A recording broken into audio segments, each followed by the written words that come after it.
Hello, നമസ്കാരം. അമേരിക്കയിൽ സ്റ്റോ എന്നുള്ള ഗ്രാമത്തിൽ ഞങ്ങളുടെ വീടാണിത്. നമ്മൾ കണ്ടിട്ടുണ്ടാവും.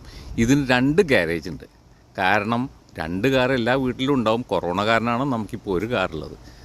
അതിന് ഓട്ടോമാറ്റിക്കാണ്. ഇത് ഇവിടെ സാർവത്രികമാണ്, പതിവാണ്. പക്ഷേ നമുക്ക് ഒരു നാട്ടിൻപുറത്തുകാരനായതുകൊണ്ട് ഇതൊക്കെ വലിയ അത്ഭുതമാണ്. അതിൻ്റെ കാഴ്ചകൾ ഞാൻ നിങ്ങൾക്ക് കാണിക്കാം. കാറിൻ്റെ ഉള്ളിൽ ഈ 2 ബട്ടൺ അമർത്തുന്നതോട് കൂടി നമ്മുടെ ഗ്യാരേജ് തന്നെ പൊങ്ങുന്നത് നിങ്ങൾക്ക് കാണാം.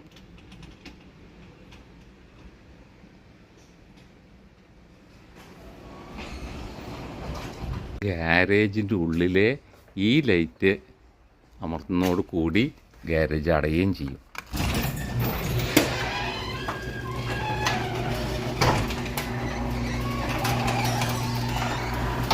കള്ളന്മാരുടെ ശല്യം ഇല്ലാത്തതുകൊണ്ടും ഞങ്ങളുടെ മടി കാരണം വണ്ടി മിക്കവാറും പുറത്ത് തന്നെ ആയിരിക്കും. വേറെ പ്രശ്നം.